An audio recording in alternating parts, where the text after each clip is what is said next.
नमस्कार साथियों, कैसे हैं आप सभी साथियों। आज का टॉपिक बहुत ही इम्पोर्टेंट होने वाला है साथियों। आज हम डिस्कस करने वाले हैं 8 जून 2026 का प्रथम पाली का यूपी पुलिस का पेपर। ठीक है, इसमें हम जीके जीएस के सभी महत्वपूर्ण प्रश्नों को डिस्कस करेंगे साथियों।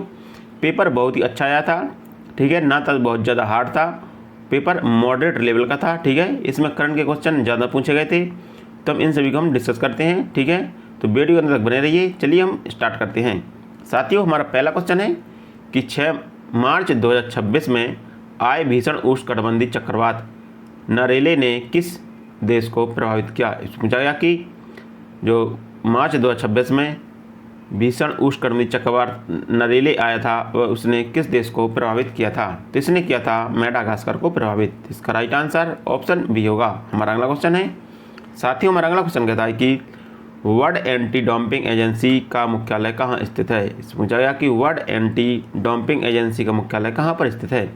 तो वर्ल्ड एंटी डंपिंग एजेंसी का मुख्यालय मॉन्ट्रियल कनाडा में स्थित है। कहाँ पर? मॉन्ट्रियल कनाडा में स्थित है। तो इसका राइट आंसर ऑप्शन बी होगा। हमारा अगला क्वेश्चन है किस संस्था ने वायुमंडलीय रडार संकेतों से वर्षा का पता लगाने वाली मशीन लर्निंग तकनीक के लिए पेटेंट हासिल किया है। पूछा गया है कि किस संस्था ने वायुमंडलीय रडार संकेतों से वर्षा का पता लगाने वाली मशीन लर्निंग तकनीक के लिए पेटेंट हासिल किया है।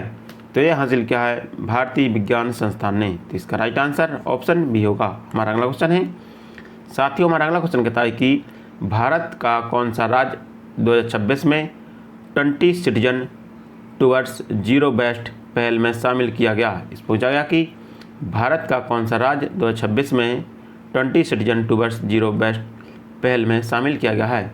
तो यह शामिल किया गया है केरल। इसका राइट आंसर ऑप्शन सी होगा। हमारा अगला क्वेश्चन है साथियों, हमारा अगला क्वेश्चन कहता है कि विश्व खाद्य दिवस प्रतिवर्ष 16 अक्टूबर को मनाया जाता है। ठीक है, जो विश्व खाद्य दिवस है वह प्रतिवर्ष 16 अक्टूबर को मनाया जाता है। किस बारे में जागरूकता बढ़ाने के लिए समर्पित है। इससे पूछा गया कि यह किस बारे में जागरूकता बढ़ाने के लिए समर्पित है।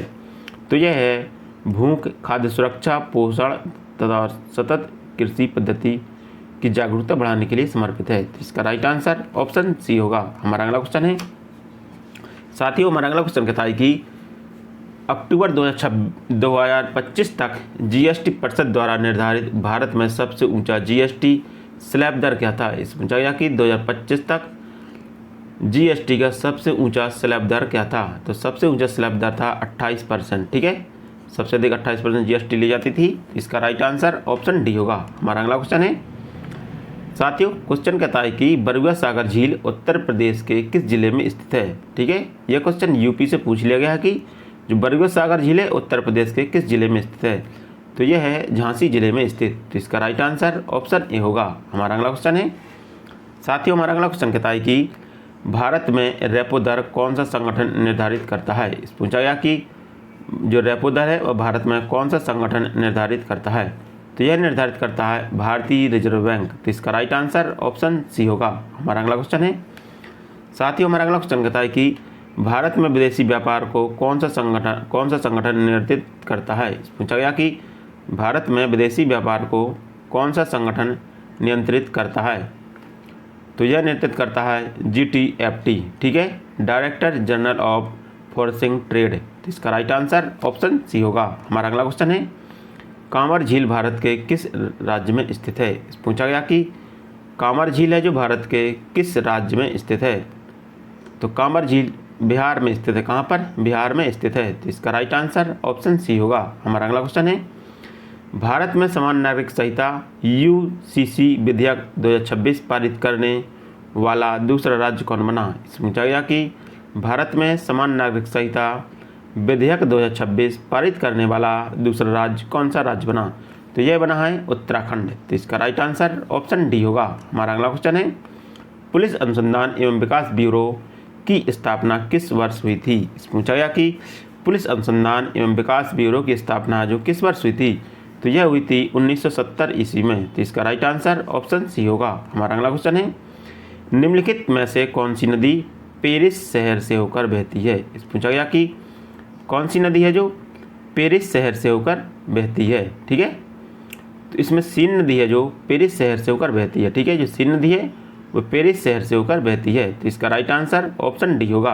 हमारा अगला क्वेश्चन है, साथियों हमारा अगला क्वेश्चन कहता है कि खेती निर्वाह से लेकर प्रकार तक भिन्न होती है। इस पूछा गया कि खेती निर्वाह से लेकर किस प्रकार तक भिन्न होती है। तो खेती निर्वाह से लेकर यह वाणिज्य प्रकार तक भिन्न होती है, वाणिज्य जो प्रकार तक भिन्न होती है। तो इसका राइट आंसर ऑप्शन बी होगा। हमारा अगला क्वेश्चन है, साथियों हमारा अगला क्वेश्चन कहता है कि नाट्यशास्त्र प्रदर्शन कला पर एक ग्रंथ किसके द्वारा लिखा गया।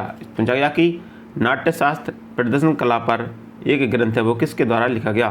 तो यह ग्रंथ लिखा गया है भरत मुनि के द्वारा। तो इसका राइट आंसर ऑप्शन बी होगा। हमारा अगला क्वेश्चन है, साथियों हमारा अगला क्वेश्चन कहता है कि मार्च 2026 में पीपल रिपब्लिक ऑफ चाइना में भारत के राजदूत के रूप में किसे नियुक्त किया गया है। पूछा गया कि पीपल रिपब्लिक ऑफ चाइना में भारत के राजदूत के रूप में किसे नियुक्त किया गया है। तो भारत के राजदूत के रूप में विक्रमजय दोरास्वामी को नियुक्त किया गया है। इसका राइट आंसर ऑप्शन सी होगा। हमारा अगला क्वेश्चन है, साथियों हमारा अगला क्वेश्चन कहता है कि पद्म भूषण 2026 में के कौन से प्राप्तकर्ता सार्वजनिक मामलों से जुड़े हैं और उत्तराखंड से संबंध रखते हैं। इस पूछा गया कि पद्म भूषण 2026 के कौन से प्राप्तकर्ता हैं जो सार्वजनिक मामलों से जुड़े हैं और वह उत्तराखंड से संबंध रखते हैं।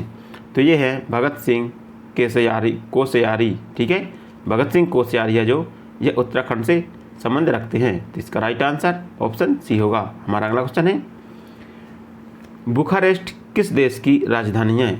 यह क्वेश्चन राजधानियों से पूछ लिया गया है कि बुखारेस्ट है वो किस देश की राजधानी है। तो बुखारेस्ट है जो रोमानिया की राजधानी है। तो इसका राइट आंसर ऑप्शन डी होगा। हमारा अगला क्वेश्चन है, साथियों हमारा अगला क्वेश्चन है कि निम्नलिखित में से कौन सा क्षेत्र शांति स्वरूप भटनागर पुरस्कार के अंतर्गत आता है। पूछा गया कि कौन सा क्षेत्र है जो शांति स्वरूप भटनागर पुरस्कार के अंतर्गत आता है। तो ये आता है विज्ञान और प्रौद्योगिकी, ठीक है, विज्ञान और प्रौद्योगिकी है जो शांति स्वरूप भटनागर पुरस्कार के अंतर्गत आता है। इस क्षेत्र में शांति स्वरूप भटनागर पुरस्कार दिया जाता है। तो इसका राइट आंसर ऑप्शन डी होगा। हमारा अगला क्वेश्चन है, साथियों हमारा अगला क्वेश्चन कहता है कि प्रहार रणनीति का भारत में मुख्य उद्देश्य क्या सुनिश्चित करना है। इस पूछा गया कि प्रहार रणनीति का भारत में मुख्य उद्देश्य क्या सुनिश्चित करना था। तो इसका मुख्य उद्देश्य था कि आतंकवाद रोधी, ठीक है, आतंकवाद को रोकना इसका मुख्य उद्देश्य था। तो इसका राइट आंसर ऑप्शन डी होगा। हमारा अगला क्वेश्चन है, साथियों हमारा अगला क्वेश्चन कहता है कि CSIR के मिशन मोड पहल के अंतर्गत उड़ीसा के किस गांव को पहले स्मार्ट गांव के रूप में विकसित किया गया। इस पूछा गया कि उड़ीसा के किस गांव को पहले स्मार्ट गांव के रूप में विकसित किया गया है। तो उस उड़ीसा के कुसुमपुर गांव को, ठीक है, कुसुमपुर गांव को पहले स्मार्ट गांव के रूप में विकसित किया गया है। तो इसका राइट आंसर ऑप्शन ए होगा। हमारा अगला क्वेश्चन है, भारत के प्रधानमंत्री की नियुक्ति भारतीय संविधान के किस अनुच्छेद के अंतर्गत होती है। इस पूछा गया कि भारत के प्रधानमंत्री की नियुक्ति है जो भारतीय संविधान के किस अनुच्छेद के अंतर्गत होती है। तो भारत के प्रधानमंत्री की नियुक्ति अनुच्छेद 75(1) के तहत होती है। किसके तहत? 75(1) के तहत भारत के प्रधानमंत्री की नियुक्ति की जाती है। तो इसका राइट आंसर ऑप्शन ए होगा।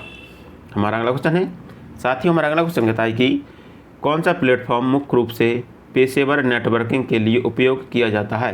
पूछा गया कि कौन सा प्लेटफॉर्म मुख्य रूप से पेशेवर नेटवर्किंग के लिए उपयोग किया जाता है।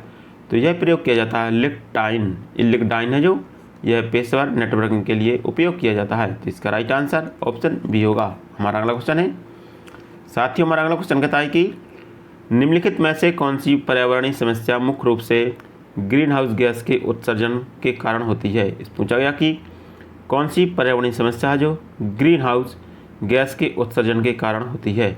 तो ग्रीन हाउस गैस उत्सर्जन के कारण वैश्विक तापमान होता है। क्या बढ़ता है? वैश्विक तापमान है जो ग्रीन हाउस गैस के उत्सर्जन के कारण बढ़ता है। तो इसका राइट आंसर ऑप्शन डी होगा। हमारा अगला क्वेश्चन है, साथियों हमारा अगला क्वेश्चन कहता है कि भारतीय संविधान की किस अनुसूची में राज्यसभा में राज्यों और केंद्र शासित प्रदेशों के लिए सीटों के आवंटन से संबंधित प्रावधान है। पूछा गया कि सीटों के आवंटन से संबंधित प्रावधान किस अनुसूची में दिया गया है।